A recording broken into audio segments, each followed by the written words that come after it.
what is the theory all about?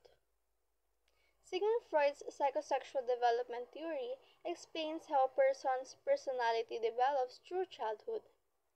He believed that as children grow, they go through 5 stages, where their pleasure or focus is centered on different parts of the body. Each stage affects how a person thinks, acts, and feels as they grow up.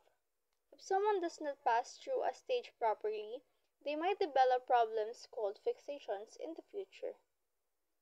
What are the different stages or phases of psychological development?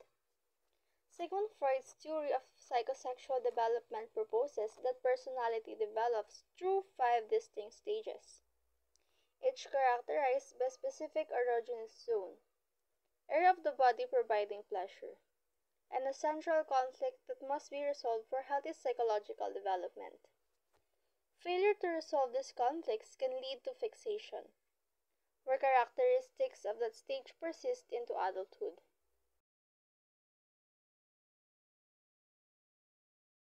Number 1. Oral stage.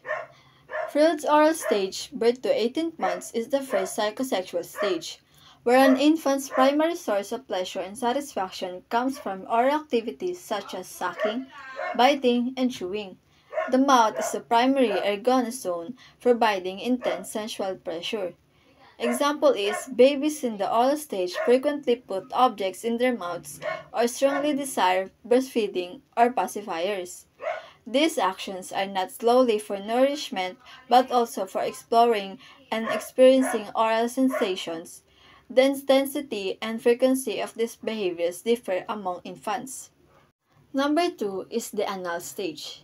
Freud's anal stage, 18 months to 3 years old, is the second psychosexual stage, focusing on bowel and bladder control. Pleasure and potential conflicts arise from his process coinciding with toilet training. Example, toilet training perfectly illustrates the anal stage.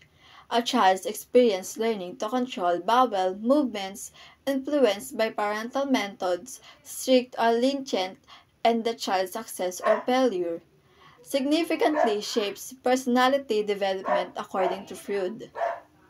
Number 3 is the phallic stage. In Sigmund Freud's psychosexual theory, the phallic stage, ages 3 to 6, focuses on the genitals as the primary erogenous zone. A key element is the development of unconscious sexual desire for the opposite sex parent and rivalry with the same-sex parent. Example is a boy might want to be like his dad or compete for his mother's attention, reflecting this unconscious desire and rivalries. The resolution of these underlying conflicts is crucial for healthy psychosexual development. Number 4 is latency stage. In Freud's psychosexual theory, the latency stage, ages 6 to 12, is a period of relative calm in psychosexual development. Sexual urges are suppressed, and the child's energy is channeled into social interactions, academic pursuits, and developing same-sex friendships. For example, is a child joining clubs, making friends, and focusing on schoolwork demonstrate this shift in focus. Number 5 is the genital stage. Freud's genital stage, 12 years old above, marks the re-emergence of sexual urge now directed towards mature relationships. It's a time of exploring romantic relationships and developing a strong sense of identity. Example is a teenager starting to date or developing a crush exemplifies this stage focus on sexual maturation and interpersonal relationships.